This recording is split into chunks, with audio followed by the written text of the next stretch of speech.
Podcast. My opinion. Podcast. All nine niggas. All right, you guys, we are back with another episode of In My Opinion Podcast. We have podcaster, comedian extraordinary. You may have seen him on Netflix as a co-star on Chingo Bling's They Can't Deport Us All, and his own comedy special on HBO entitled It's Not My Weekend. It's Mr. Huntington Park himself, Jerry Garcia. That is right. What is up, Big Rig? What's up, fool? Sorry, man. Sorry if I had to read it out, but I wanted I to know. give I you saw credit, you reading bro. and you still messed up the word extraordinary, still dog. fucking- I saw you reading extraordinary. You still couldn't get it out. Extraordinaries. Because I'm hot, bro.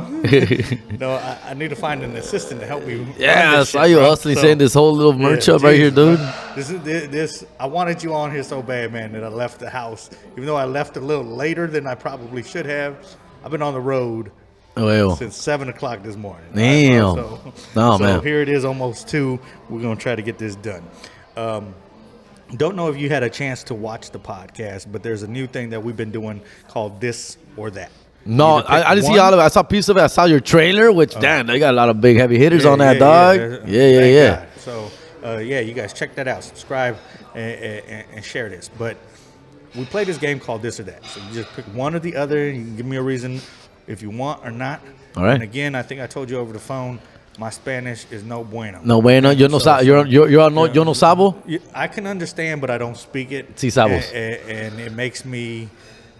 It makes me look even worse, right? Yeah. Like I'm just about to say, me and my cousin, I was always at pozole or pozole or right. Yeah. So I was Kind of like when you read extraordinary, a little bit like that. You embarrass yourself even more, dog. Well, I got that Texas draw because I'm originally from El Paso. El too. Paso, I love Chuco Ooh, Town, dog. We'll get to that in a moment. All right. But for my sake, I'm going to say pozole, even though it's pozole, right? It's pozole. All right. You say pozole? Yeah. You should say El Pasole. El Paso. I'd probably say El Paso too. El Pasole. So, are you a pozole person or a menudo person? Definitely pozole. Pozole. If I'm eating menudo, something has gone wrong in my life. Like at a certain point the night before, meaning you're hungover as fuck, dog. And then again, I'm there. Look, man, menudo is delicious, right? And it's known to be a hangover cure, dog. Right?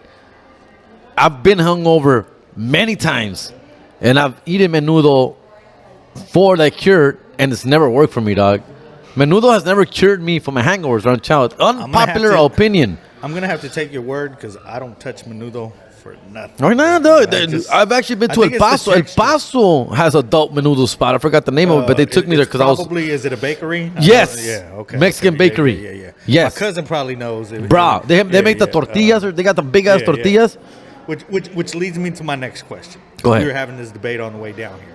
Do you eat it with bread or tortillas? Menudo. I see people eating it with I think tortillas. It's tortillas de maíz.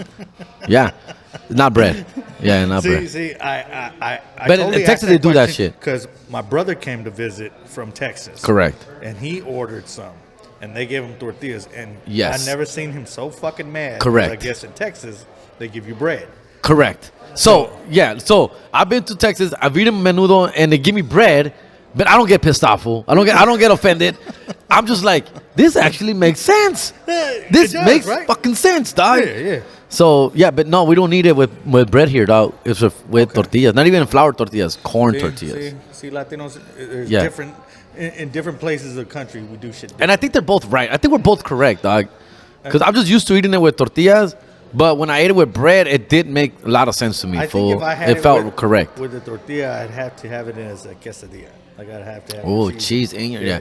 I don't mess with cheese, dog. That's the thing. I don't fuck with cheese. I'm really bad, dog. Which leads us to this next question. Yeah.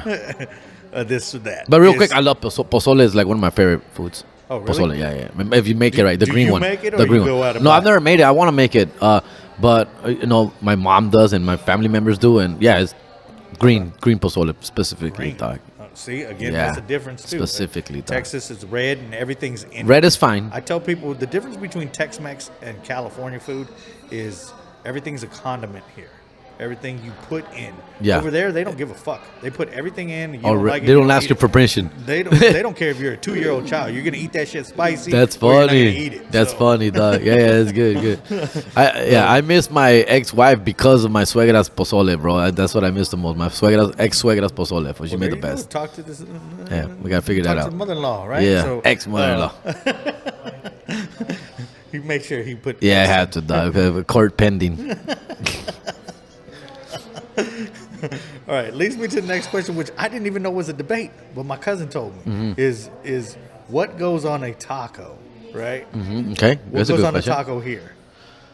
Well, because all right, I love my tacos with everything, fool. Pinche cilantro, cebolla, salsa, limon. I love to sprinkle limon on my meat, dog. Right? So, yeah, I like it with everything. But I'm also on the road a lot and out and about, and I can't risk getting so like dirty, getting it on me, or having pinche onion breath or a pinche cilantro between my teeth. Yeah. So I usually do order it plain when I'm just with side, and I just like Just meat meat and salsa. Oh, okay. I just fucking put salsa on it, sprinkle some chicken, and kill it. But I do prefer it with everything, dog. Now you say everything, and we were having this debate. Okay, on what here is everything is your question? Because his cousin, right, who you may know, we know him as Junior. I think. Eliseo? Yeah. I call him Eliseo. He gets mad, fool. Good. Say that throughout the podcast, because we're gonna get to one of his dumb ass questions. That's my boy, But I dog. guess he was mad because my cousin says they look at him with a dirty eye when he orders tacos down here in L.A. What does he do? And he orders cheese on them. Yeah, cheese is becoming a thing, fool. Yeah. But- On everything. Yes. But we're used to having cheese on our tacos. Oh, they already came like that? Yeah. Yeah. And lettuce. Yes, you're right, fool. You're right. So- You do the and- hard tacos too, like Yeah, the flautas. and we do soft tacos with Yeah. all that shit in it too. So You're right. I guess I didn't even think of it because I was like, oh shit. I guess because I told him where I live in Northern California, there's only one taco truck that I really go to, and they kind of just give you the cheese. So I don't. I No, don't see, even that's ask the thing, because you're in California, specifically Los Angeles, where the life of living is more expensive. So cheese is So like they ain't giving you no dog. cheese. Yeah, cheese is like, whoa, you're asking for too much, dog. That's what is that when it's something like you can't afford and shit, dog. You know. Yeah, basically, It's too expensive. Too expensive, fool. There you go. There you go. All right. Cheese is too expensive to put on anything, fool. So you're like, whoa, easy there. But like guacamole for me is like, whoa, hey, easy there. You know, are you putting out? You know. Okay. And the last very important question, I was asking my own two sons. My sons are of age, so don't worry about this Okay. question. 19, 22-year-old. All right. I said, hey, son, I got a very important question for you. Would you rather have a big-ass dick, and I mean like big dick people come to you. Good question. Okay, Yeah, go ahead. And like, damn, that's a big dick. Like 17 inches, 11 inches round, like just black thunder, just bam. Correct. Right? So, but anybody can knock your ass out. Even your girl just, Oh, right? Okay. And she's like, boom, there you go. Find your big dick self on the floor, right? Or you have knockout power, but you got small dick. You have Mike Tyson just bang. See, that's a tough one because I already have the small dick part. So, and I don't have the Mike Tyson punch out, fool. So I'm leaving a double jeopardy here, dog. A double negative. So anytime I could experience a big dick, not in me, on me, or around me, but for me to have one, of course, I'll take the big dick, dog. You know, I have a very average to small penis. Now, I'm not saying that it's tiny, it's not micro, dog, but I've never had a girl to be like, oh, look at your big dick. I've never had a girl tell me that, dog. So I know that it's not big because of that. Yeah, I never get a big whoa reaction when the girl sees my penis. It's always more like, okay, well, I'm already this far. You know? So anytime I can have a big dick, I will take it. I told my son's friends because all of his friends was like, no, we want a big dick type of shit, right? And get your ass whooped there. Actually, they wanted the other one. They wanted, we could knock people out. I go, you motherfuckers, you're young enough, you can train and learn how to knock But people Rick, out. yeah, Like, Rick, and that's dude. That's how life is, though, Rick. If you notice, all these big, buff, strong motherfuckers, bro. They most likely have small dicks, fool. That's why they're out there working out so much, fool, because they want to overcompensate. They're overcompensating, fool. Yeah. Right? A guy with a Yeah. big dick is not out there upsetting anybody, bro. Yeah. You know what I'm saying? He's not. And now, listen, if I'll get my ass kicked every once in a while. I'm going to get up. And when I get up, I'm going to fuck your girl, dog. With my big dick. He said, with my big dick. With my big dick. I'll take the big dick, dog. I'm just saying, if you did have a big dick, I said the other side of the argument is exactly that. If somebody wanted to step to you, you just pull out your big dick and they'd be like, oh, sorry. Yeah. Yeah. See, I think I'm not fighting another man once he shows me his dick. I think what's wrong with your questions is that I don't think women even want that big of a dick, fool. I think your question should be like your small dick, punch out, or 8-inch dick. That's all the women want, 8-inch. It's just 8-inch dick, bro. Give me an 8 to 10-inch dick, fool. And I think that's the sweet spot right there for all women. All right. I would think that's what my exes tell me when they walk out of my life. Go ahead. All right. Junior wanted me to ask you this, man. But before comedy, in Huntington Park, you went to Huntington Park. Yes, sir. HP High School, class of 97, Go Doggy Dog. Spartans. Go Spartans. Oh, live, right? homie. It was told to ask you about Tams, which is on the corner of, what is it, Miles and Slauson. Yeah. I'm not sure where he's going with this question, but Tams was a hangout spot for us, bro. We went there all the time. We got our chili cheese fries all the time. We ditched. The school was an open campus. There was no fences for a period of time when we were going there, bro. So we walked out of school every day and went to Tams every day. I'm not sure what exactly specific story he's asking about. I don't know if he told you, fool. He didn't really say a specific But Tams is story. a spot, fool. He just talked about the fact that you guys went there a lot, and it's one of those things like if you ask me about something in El Paso growing up as a child, Yeah. I'd be like, man, yeah. For us, it's like having Chico's Tacos. Chico's, yeah. You know what I mean? Where you probably visited and done the comic strip down The there. tourist shit, yeah. I And do. you're like, I'll be there. This is the nastiest shit in the world, right? It is now, though, and a lot of people agree with me in El Paso, también, way. You know what I'm saying? It's dropped its quality, bro. Now, I've also been to. Have you been to the district across the street of the comedy club? You mean Ojos Locos? Okay, next to Ojos Locos. There's Ojos Locos, which I'm a big fan of as well. Yeah, that one I'm a big fan of. I love Ojos Locos. But there's bars there next to it. There's some bars. There's one bar called the District, and that's where they have the bomb ass Chico's taco style tacos, and they're fucking fire, dude. They do the red and the green cheese together, the combo. Oh man, bro. How the fuck are you telling me about? I know, dog. I go to El Paso like twice a year, and I love it. I'm going back January 20th, 21st. Actually, I'll be there on Sunday night. There you guys go. Yes, sir. You heard it out. So the family that I still talk to out there, Yeah. go check this man out. But as far as Tams is concerned, dog, that was a spot for it. The corner is still there, dog. And I love it out there, man. We used to go hang out there. We used to like 8 of us sharing one order of chili cheese fries, fool.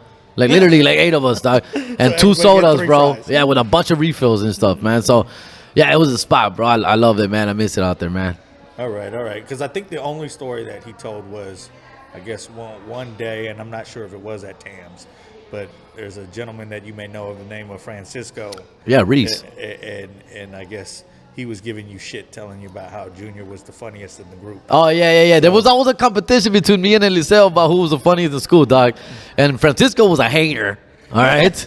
He was my first hater ever, dog. And he always took Eliseo's side just to get mad at me, bro. Because Francisco and I were really good friends. But he loved getting me upset, fool. So there was always an ongoing competition. Now, Eliseo can do the voices, bro. He could do a Krusty the Clown. He could do the voices. Really? He could do impressions, dog. I can't do no impressions. I don't know how to do any voices at all, fool. So that's why Francisco enjoyed Eliseo more, because he's like, dog, this fool's funny, fool. He does voices. He does all kinds of good shit, cool shit. Well, I've never heard the voices, and I'll be honest with you. I've spent the last 10 minutes with you.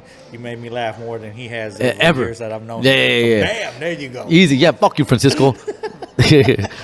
Yeah, bro. He used to always piss me off. I'm like, you're not even funny, dog. Because I would be making people laugh all the time, and they'd be like, nah, this fool's not funny. That fool's funny. And he would just do it just to get me mad, dog. But Eliseo's head, we just grow bigger and bigger, and it stayed that big. You know? Yeah. Eliseo's big ass head stayed like that. It's still that big. Yeah, Yeah, that's what I'm saying. And he's lost a little bit of weight, but Yeah, it's like, still he's big. looking good. Yeah, That's my it's boy, still like dog. a 7.5, maybe Ugh. 7.75. Está cabrón, güey. All right, let's fast forward a little bit. I was watching another podcast, and I didn't realize that.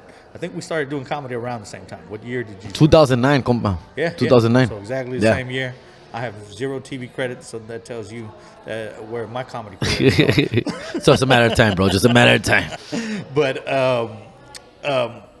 So we're pretty much we got to be the same age. I'm 44. 43, compa. Right, Yeah. right? So I'm just a little bit older, but we graduated the same year. I told you we got a lot of things alike. Where I got sons, you got sons. Yeah. How many sons you I got? only have two. Two. Okay, cool. Yeah, two. You got a daughter? Same baby mama, and that's it. Bro. That Well, was it. my first two are boys, of course, and they were same baby's mama. And then derailed, shit goes crazy, and then you reset the battery, start all over, and then I was able to get another son with a different girl.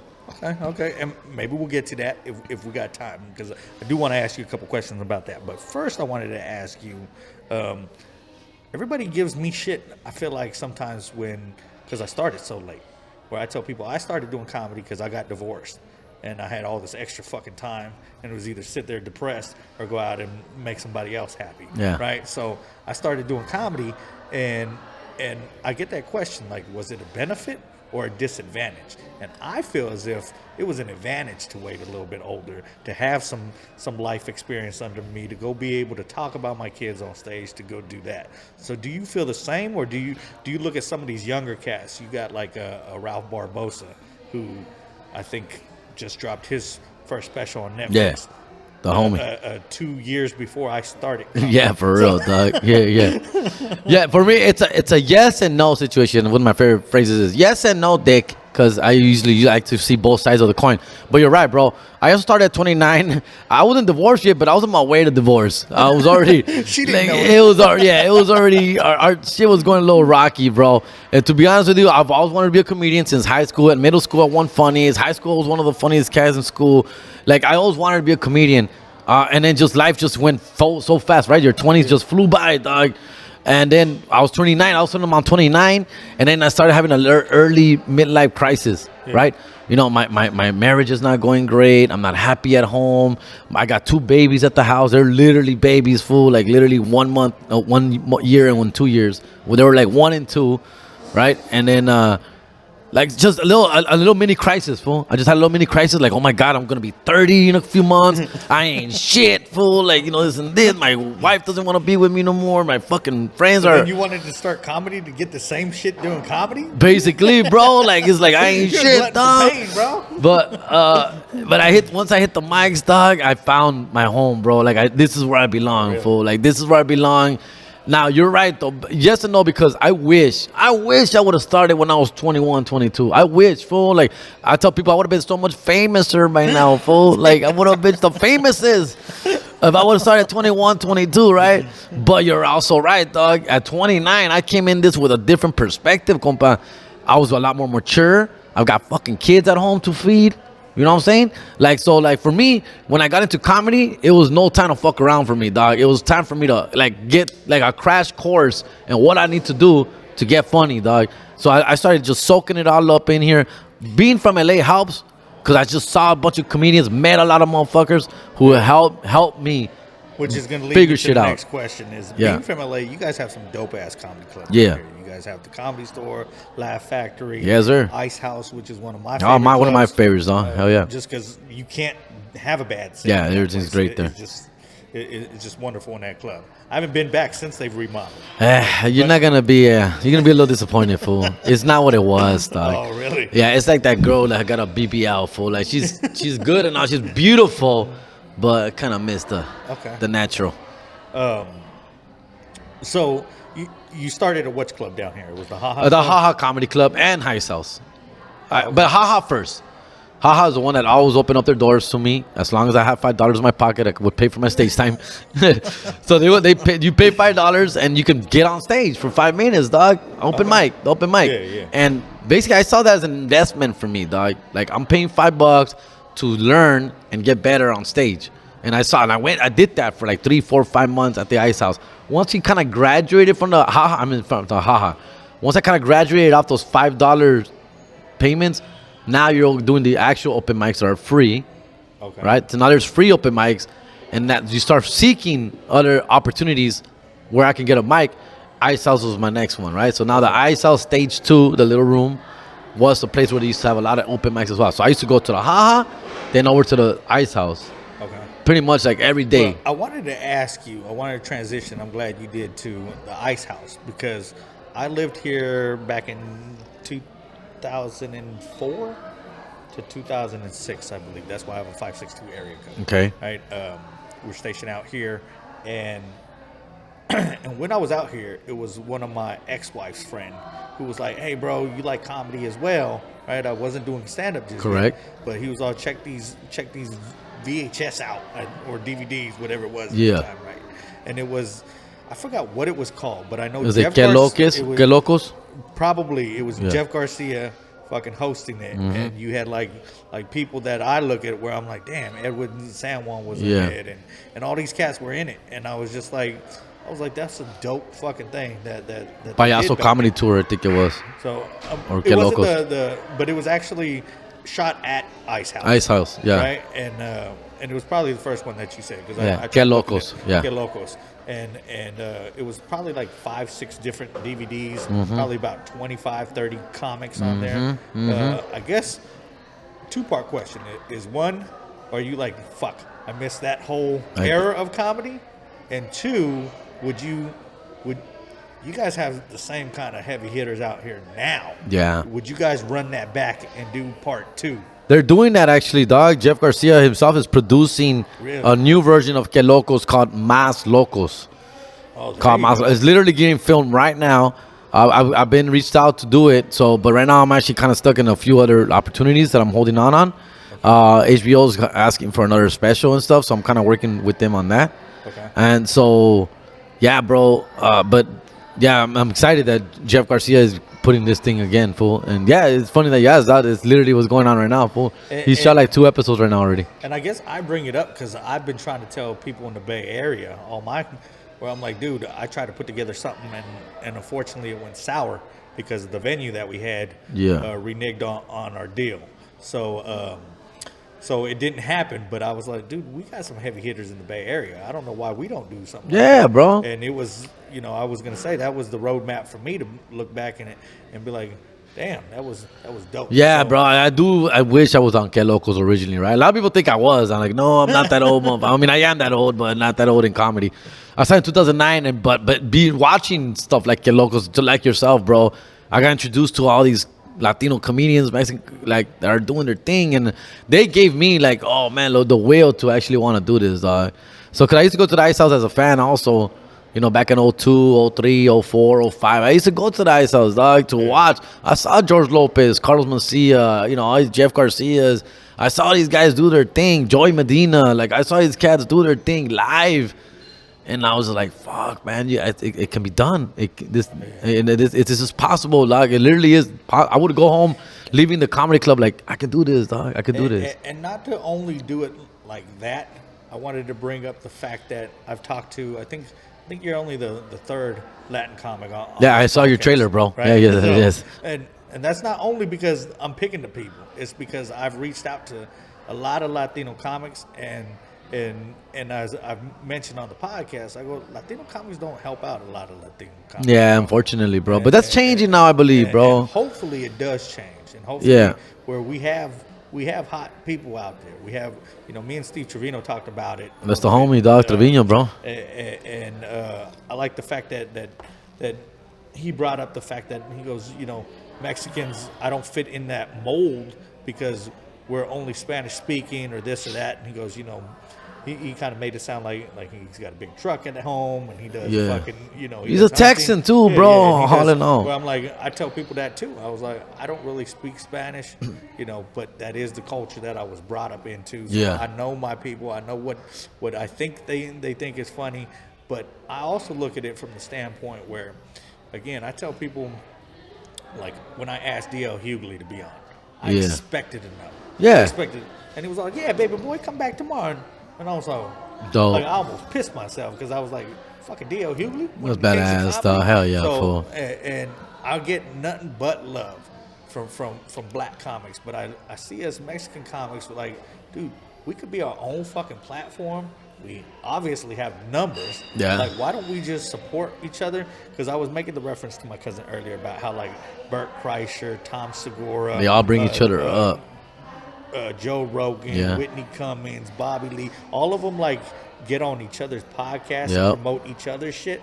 Well, I'm like, what if we did that? What if Steve let us on his, what if you let me on yours, Yeah. what if that's why I have you on mine, where Yeah. if we did that, man, and we just cross promoted our shit, Yeah. we'd have the numbers, bro. Sí, güey. And that leads to ticket sales, as you've seen with those other comedians. That's why Bert Kreischer's selling out arenas and fucking theaters and shit Yeah, like fool, and that. it's enough for everybody, dog. It's enough for everybody, bro. Like everybody can make it if we all work together, fool. Like I'm with that, dog. And that's also because comedy's subjective as well, right? So I tell people I probably wouldn't pay to go see such and such, but But I'll if pay Dave this for- Chappelle's Yeah. coming, then I'm definitely willing to go watch his shit. Yeah. So what are your thoughts on trying to pump up? Because I see like you and Jesus do your thing, Yep. and that's commendable. I see Ken Flores is trying to do his thing Yep. right now with Renee Vodka. Yeah. Like you guys being all from SoCal, do you guys like link up and do a bunch of shit together? Are you guys working in that realm, or where do you see yourself when it comes to Latino comics helping promote themselves like 5 years from now? It is changing, bro. For some reason, something happened, and it could be just a cultural thing, fool, where a lot of Latinos were just not helping each other, turning their backs on each other. And a lot of it did have to do, I think, is because besides our culture, but it's also like, dog, Hollywood was only allowing X number of Latinos in their circle, so they were all fighting for those 2 spots or whatever they had available. So now it's open, everything's opening up, right? With thanks to YouTube and the social media and all these platforms that you can stream. Now more and more Latinos are being let in the door. So now it's not that thing anymore. That's out the window, bro. There's no limited number of Mexicans or Latinos kind of can make it. Now it's like everybody can make it, fool. So now we are really helping each other out. Come together, like let's all build each other up, fool. And that's what we're doing, fool. Like Jesus Sepulveda, fucking Concrete, Renee Vaca, Ken Flores, fool. Like we're all pinche Alfred Robles, fool. Everyone's working with each other. We're all helping each other, sharing our shit, tagging each other, fool. Like all that, sharing our content, and that's how we're all building each other up, dog. And that's fool. Just in the last couple of years, I've gotten thousands of new followers thanks to a lot of these like people tagging me and sharing me. Such the other colleagues doing the same thing, fool, and me the same, bro. All right. Well, It's changing. any other It's been Latin a comics slow wanna process. Get on this podcast, man. I'll be here. I'll be in LA. I'll be in the Bay Area. You can come up to Sacramento. I'll catch you there.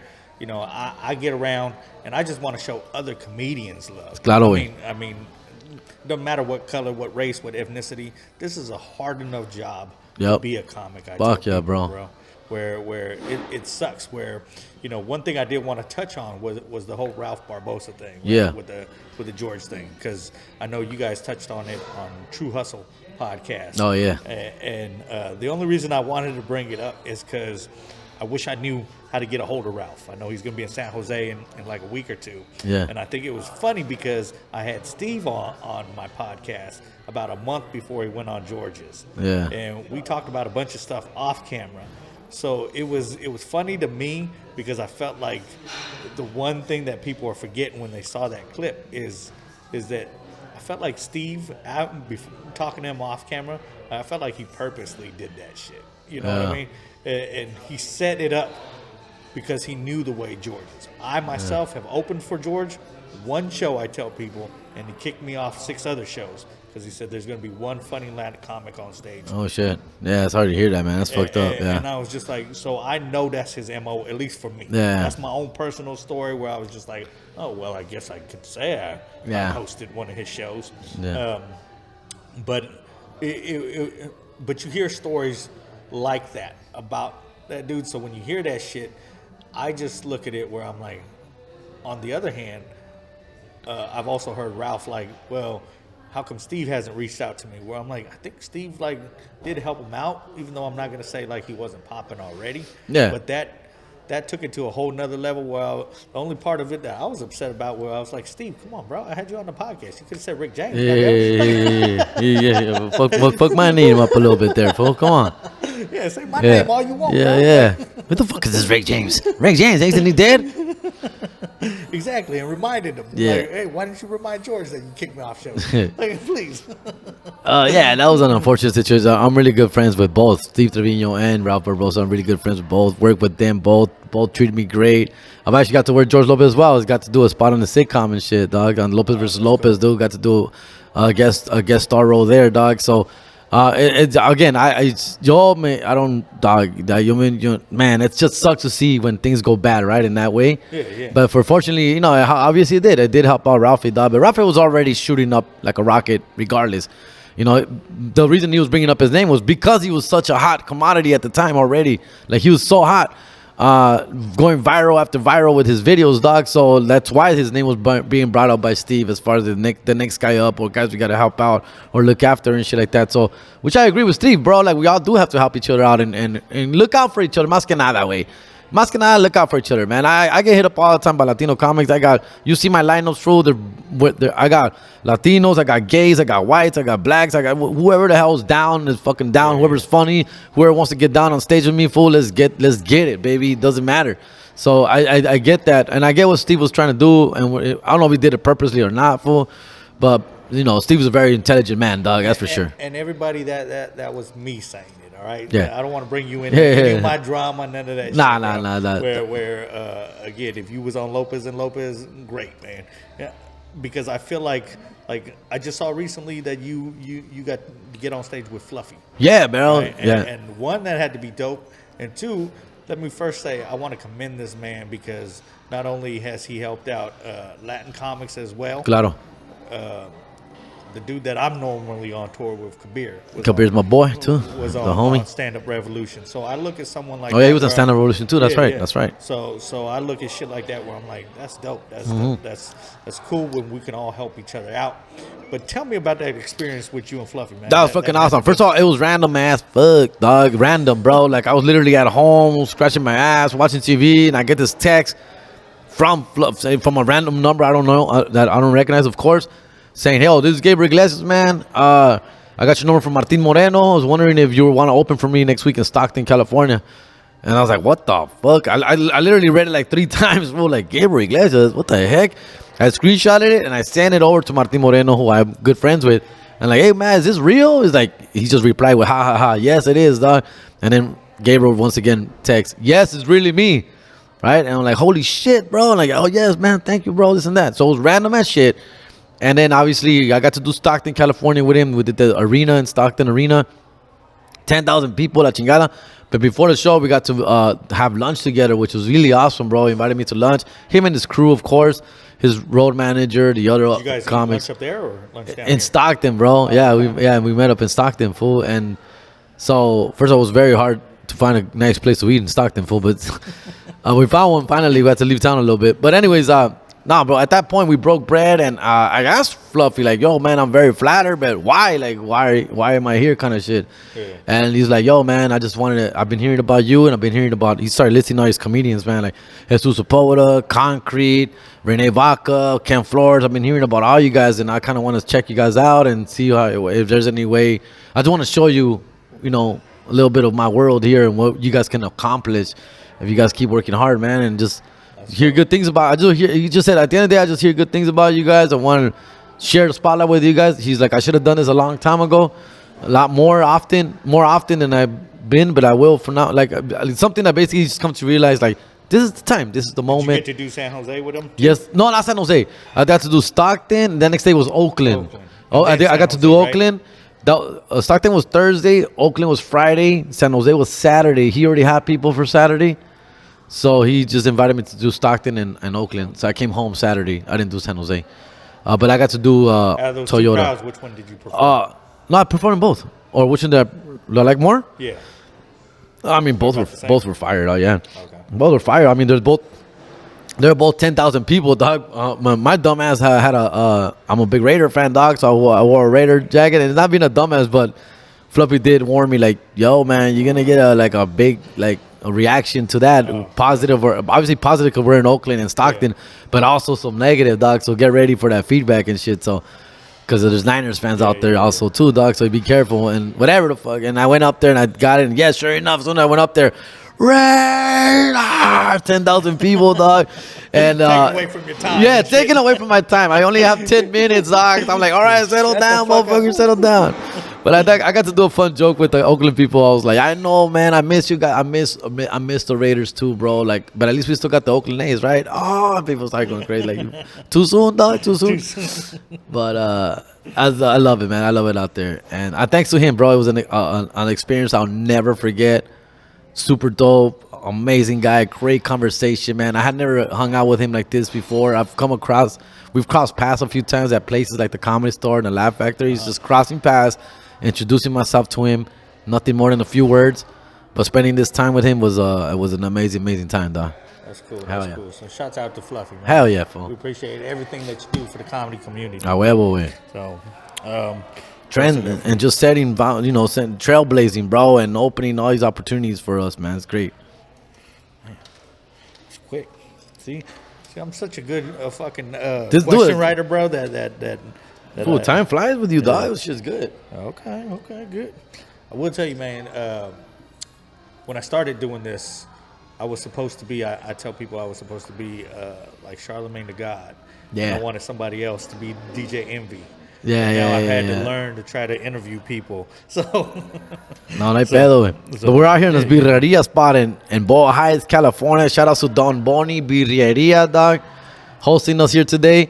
I know it's a little loud. It's going like, sounds like there's a quinceañera next door, dog, but that's just people having their brunch here today, dog. all right, man. If you don't mind, I wanted to get into some personal shit. Handle. I said we'll talk about it because I'm going through it myself. I haven't been as selfish as I would have liked to been with my comedy career. Maybe that's why I don't have a TV credit just yet. Honestly, But that's now- actually kind of real. Fool. Go ahead. But now my kids are grown. Yeah. So I've told them like this week, hey, take care of the dog, and I'll see you motherfuckers when I see you. Dope. And I've heard a couple of your podcasts. You have a little bit younger kids than I do, Teenagers right now, yeah. But I also had like baby mama drama and shit. So, Yeah. So I like to ask.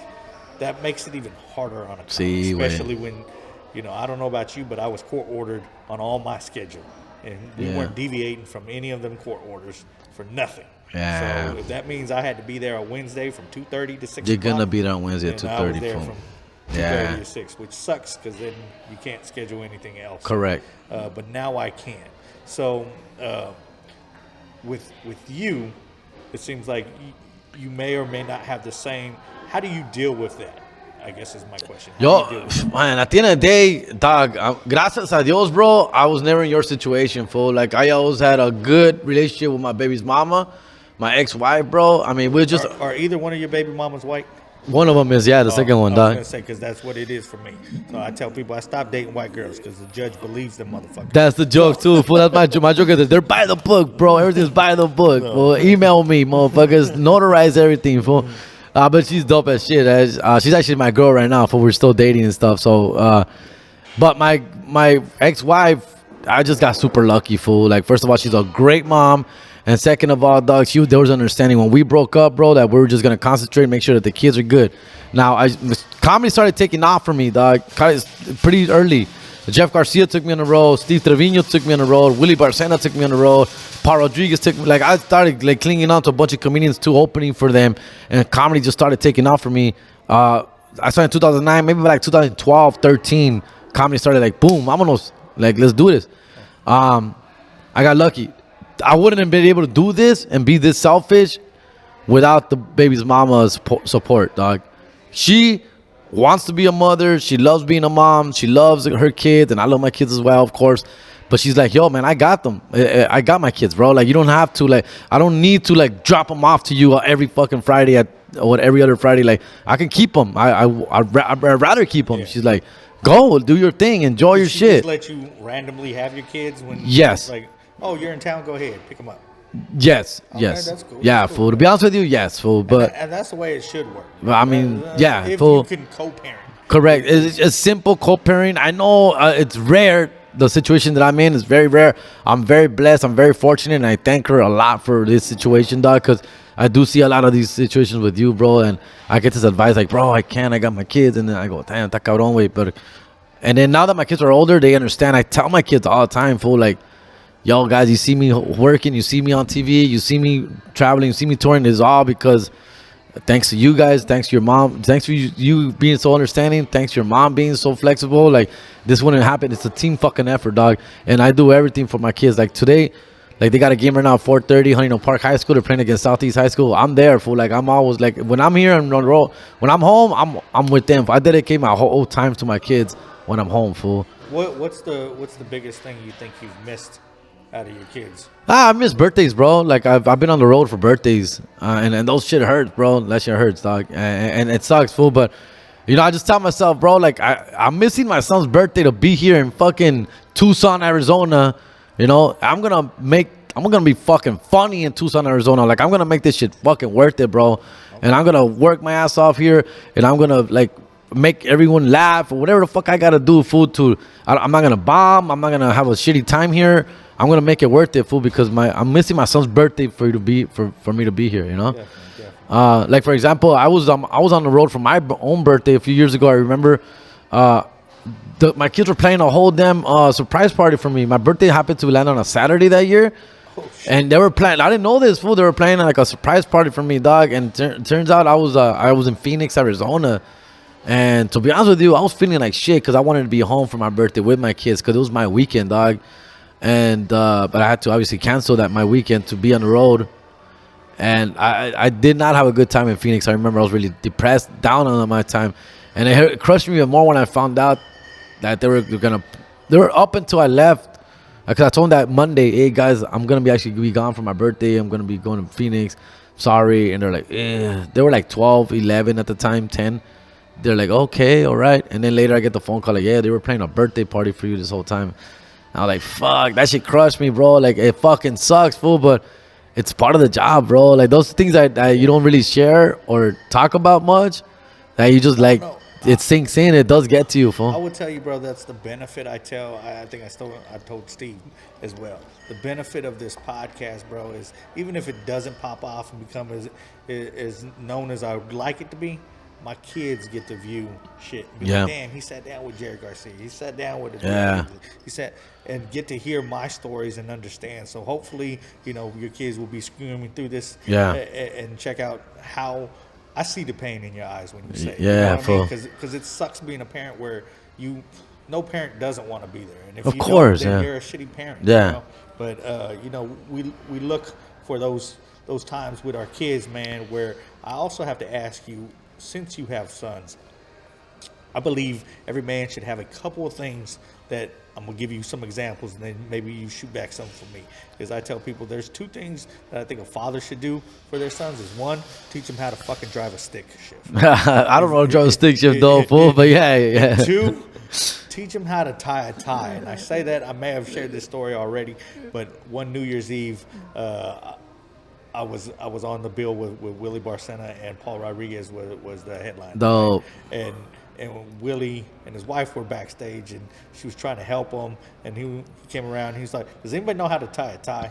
And I was like, "You don't know how to tie a tie, bro?" And he was like, "Sorry, some of us didn't grow up with fathers, right?" Yeah. That's funny. And I was like, "Well, give me the tie, bro." So I make it a point that my two boys need to know how to tie a tie. You're gonna go to a funeral at some point. Yeah. You're gonna have to go to court. At least the Brown side. Damn, well, I'm 0 for 2 on those. I'm 0 for 2 on both of those things, dude. Because I don't know how to drive stick shift. Fool. I've always wanted to learn how to drive. Never learned. Next time you're in Northern California, All right. I'll teach you how to drive I've never a stick. learned how to drive a stick. And second of all, I don't know how to tie a tie. For one time, my kids and I were gonna come on a wedding, and we all learned. We got around the YouTube and shit. And we all started learning together. My kids and I, fool, like I couldn't put on. Nothing bugs me more than when they do the shitty tie on only one side of the tie gets a point. Like, it's a double Windsor, motherfucker. Double Windsor, that was called. Double Windsor, goddammit. Stop being lazy. Yeah, nah, fool. But there's got to be something. Okay, you maybe not touch your sons that, but there's something near and dear to you where you're like, as a man, because that's what they're gonna grow up to be. Yeah. You need to know this. Mine has always been manners, bro. Manners is like a huge thing. For like, people don't believe me. Don't believe me when I say this, but I've yet to hear my kids cuss. Fool.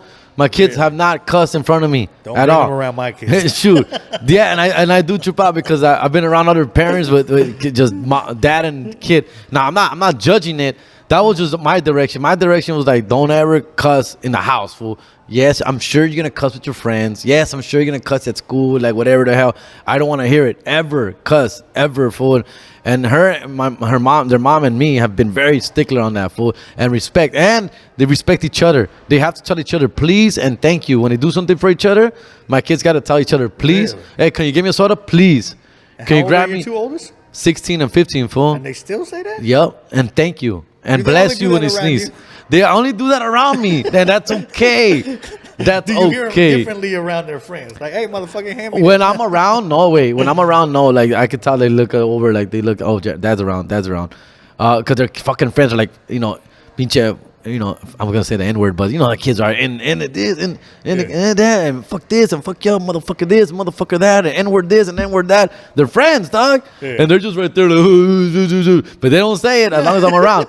Shit, when I'm not around, I'm sure they're jumping in there with the F and this and F and that. I'm sure, but no, they'll say like when we're home, they'll say something like, oh yeah, the kid called the other person MFer, or he said BS, oh he said the S word, oh he said the F word. Like they'll Maybe say I that. need your kids to come around mine to show them what manners are. Yeah, fool. So manners has been a big deal for me. I tell them that's gonna go a long way, bro. Like it's really gonna go around how you present yourself to other people, how you act with other people, eye contact, compa. Shake hands. When we go to a place, I have them shake hands with everybody in the room, fool. It's not one of those things where like they're like it's not like a military thing or nothing like that. It's just a natural, respect thing, fool. It has to be natural. That can't be one of those. Yes, sir. It's not one of those situations. It's just more like, nice to meet you. Oh, thank you. Nice to meet you. Or And I think boys should. I will say mine don't do that. Yeah. And I was listening to Flagrant 2, and Andrew Schultz was talking about how his girlfriend, his girlfriend or wife now, his wife's dad used to make her go and say hi to everybody. Yeah. And he goes, and now that we're grown, he goes, my wife handles herself in the room. Yeah. She comes in, and he goes, I didn't realize how teaching someone that at a young age, how it would make such a big difference. And I guess that's the point of these questions, because I hear something like that. Yeah. And my kids, me and my girlfriend now have that because her kids were taught like that. So they all come in and shake each other's hand. Yeah. My kids will come in and sneak to hood the back that of the shit. room. Yeah. Be like, I'm not even yeah. here. Yeah, they get a little introvert. Yeah, bro. And at the end of the day, like, why make them say thank you and please to each other? Because I tell them this. It's just for practice, bro. Like, if you practice at home, you practice with each other. If somebody at the house sneezes, tell them bless you. Somebody picks something up, tell them, oh, excuse me, is the other one. And I think for boys, it is just it practice. would give them more confidence, too. Yeah. Do you see them more confident Claro. around females? Yes, yeah, they both got girlfriends. They, they both got a lot. They both have a lot of friends. My oldest is hella shy, so it's trying to get him out of his comfort They are zone, shy, right? but they when confronted in situation, they step up. You know what I'm saying? That's dope. Yeah, one of them's he's an introvert, but once he has to speak to someone, he's very well at speaking. Very good at speaking. Yeah, doesn't like it, but he'll do it. And with this, you guys, is again, we've both been doing comedy since 2009, and I think I've seen the transition, and I want to know, do you miss it as well, or you're like, fuck it, got to stop being old? Which I'm getting to is, I remember when I started comedy, I felt like the key thing was to do comedy. Now you meet up with people, and other comedians are like, what cameras are you using? And what are you, like, we've turned into this tech fucking thing where I enjoy learning how to do shit. Like, I would do my own editing, I do all that. But I'm like, dude, I wish I could just do comedy, bro. Man, we're the same. Because I feel like this takes away from time from writing, or doing something else, where there are funny topics that I'll talk about, and they'll lead to something in the act, which is cool. But I wanted to ask you because, again, you have a couple of podcasts. Yeah. You're probably jumping on other people's podcasts. Yeah. So do you actually enjoy this shit, or you're like, man, I just wish it was just a comedy? I don't mind the podcast portion of it, dog. I think it's really fun to talk about our experiences. I think it helps a lot of people out there, fool, who listen and shit, dog. So I've been doing my podcast since the pandemic. I started during the pandemic. I'm like an episode 170, but it's only by myself. I don't have no guests. I've never had a guest. The whole podcast idea started that during the pandemic, it was gonna be me and my kids. And so my kids did like the first 2-3 episodes, and then they didn't want to do it no more. Like, I'm over it. My kids got, I'm over it. And so then I just continued it myself. It's called It's Not My Weekend Podcast. That's what it's called. And then originally I was going to do it just supposedly every other weekend, right? So when it's not my weekend. Okay. So that's when I was going to do it every other weekend episode. But then it turned into a weekly thing. And then, so now it's been running the whole time. And bro, I love doing the podcast just myself. I literally like just talking about my life, my day, the upcoming shit, sharing all these opportunities. I think people really enjoy it. I get a bunch of questions asked from people and stuff like that. It's really cool, dude. Like I really enjoy doing that part. But you're right, dog. Nowadays, everywhere you go, it's all about what skit you're gonna drop, what sketch. Let's do a collab. Let's do this. Let's do that. Obviously a bunch of businesses hit me up to come. Businesses hit me up, which I don't mind doing. I do it for, especially for Huntington Park businesses where I'm from. I've been doing it for free and for free, dog. I don't even charge, compa. I shouldn't even say that out loud because I'm supposed to charge. My manager's gonna get mad. And the point of what I'm trying to tell you, these businesses asked me to come help them do like a little skit for them. But they want me to do like all the work, the production, the writing, come up with the premise, come up with the jokes. And it's a lot of fucking work, bro. Like, and it's exhausting, fool. And you're right. You lose like a whole day sometimes. And you're like, I could have been writing more material for myself. Instead, I'm doing this. Yeah, exactly, fool. But you're right. And we're also old school. We're in our 40s, dog. Like, at least when I started comedy, for me, it's like it was all about the joke writing, right? The joke writing and joke presenting on stage, which is a beautiful thing, which I still enjoy doing.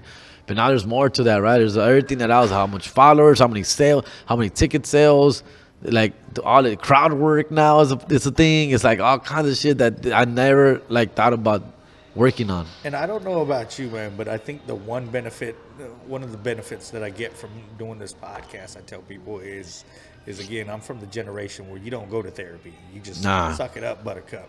And I've learned so much from doing this podcast and the evolution that I tell people, if you go see season 1 to season 5 now, there's some ideas that I'm like, oh, you know what? I changed my idea on that. Yeah. Oh, yeah. I've evolved into. Well, you're growing. We have to grow, fool. Yeah. And that's the part that I enjoy, where hearing.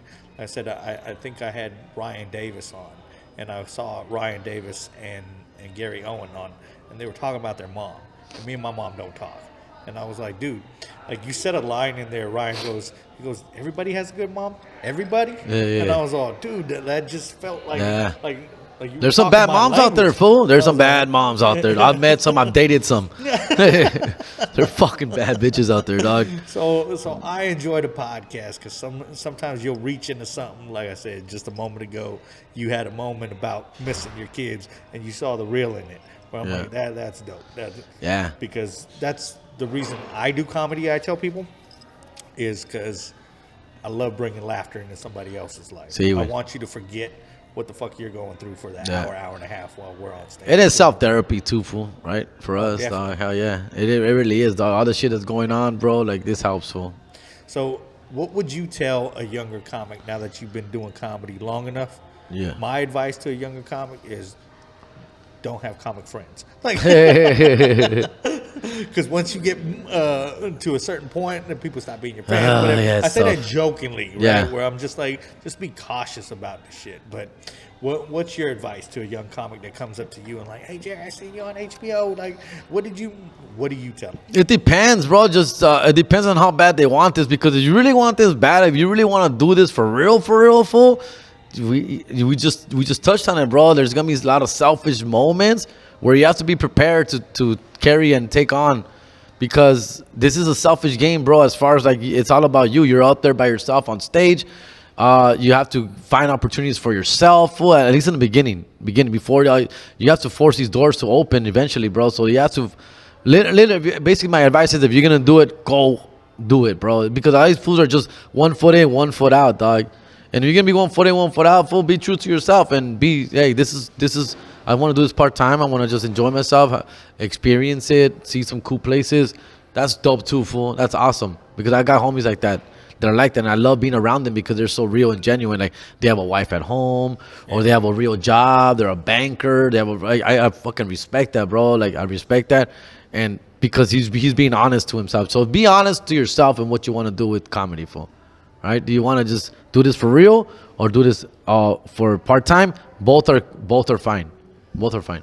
Because when I first started, I wasn't sure how hard I was going to go until I realized that I'm in deep. and there's no looking back now. And I just gotta sometimes turn my back on my kids or whatever. I think the other advice I tell comics starting out is get a hot 7 first. Oh, yeah, of course. And stop saying you're writing new shit when you don't have old shit. That's the basics, compa. That's the basics. Honestly, that's another advice I do give people. I say 5 to 7, bro. 5 to 7 killer fire, dog. Anywhere. You can take it anywhere. And that's literally what happened with me, fool. Así es como yo crecí, güey. That's how I grew.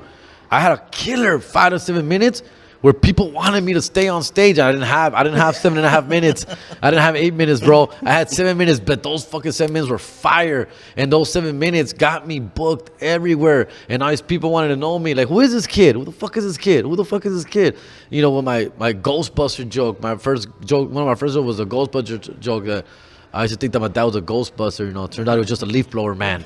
And it was just like simple, dumb, early jokes that I had like 5 of those jokes. And it was just, people were like, yes, that guy, he gets it. He's a good writer. He gets it. And then people just give you opportunities. Then people like Jeff Garcia, Steve Trevino, and all these people started hearing about you. And you're like, yeah, this you want to come on the road with me? You want to open for me? You want to host for me? And that's how shit happens, fool. That won't happen unless you have those 5-7 minutes, fool. And you got to have those 5-7. You're right, fool. Not this like fucking, I got a hot 10. I got a hot 15. No, you don't, fool. Until I hear people talking about your 5-7 minutes, then you ain't got shit yet, fool. My main man, Rick James. The comedian Rick James. Get up on. In my opinion, podcast. My opinion podcast.